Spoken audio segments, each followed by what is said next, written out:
Carl, 7:13 now. Well, what do we do with teenage criminals? That's the question being asked this morning after a rap song glorifying crime was posted on YouTube. Back in 2006, 6 mates videotaped a sexual assault on a mentally impaired girl and distributed the footage on DVD. Well, now one of the offenders has used the crime to write a rap song on how the disturbing act made him famous. In fact, the video is so disgusting, we've made a decision on the show not to play the song. So what do you do with young offenders who have no respect for human decency or the law? Joining me now is parenting author Maggie Dent. Good morning to you, Maggie. Good morning, Lisa. Now, Maggie, this offender was 16 when the crime happened. He's 19 now. He didn't go to jail. He was placed on supervision orders and he went to counselling. Do you think the counselling worked?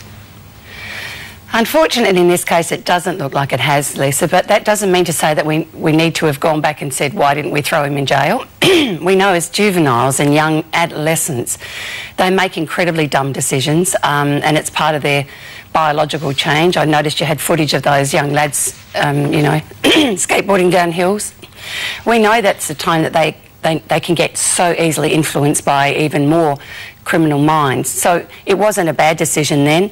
Now that he's got to 19, unfortunately what's happening in terms of resilience of today's adolescents is they're more at risk than ever before because their protective factors, the sorts of things like positive involvement at school and parental involvement, those things have actually weakened in lots of ways because of the massive entertainment that young people can get into. So he's in this window where the celebrity culture, and we know we have another previous fairly famous sort of adolescent who got famous for all the wrong reasons. And this just indicates to us the enormous amount of extra risk that today's adolescents have managing our world because they have all these things where they can become famous really quickly and easily. It is almost like an unreality to thumb your nose at the system the way he has, to brag about what's happened. He's got a real kick out of reporting his crime in the media. Absolutely. And I guess what disturbs me is, we would like to think that by sort of 18, 19, we're starting to see some growth in that prefrontal lobe, which means that he possibly could pick up feeling some sort of remorse, maybe a little compassion for the victim.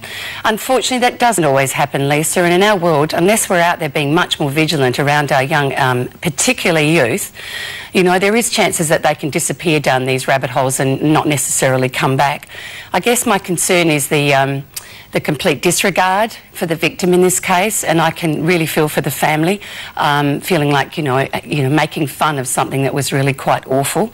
Those sorts of things are emotional competences that I keep saying empathy is actually a developed emotional competence, and we'd like to think that in the very first 5 years of life, that's where we start building things that develop into conscience, and unfortunately this obviously hasn't happened with this young lad.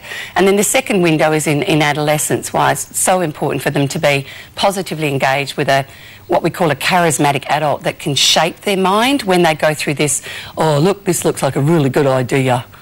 Yeah, Maggie, it is an awful crime originally, and it just gets worse, and you do get the feeling that there was no remorse there whatsoever.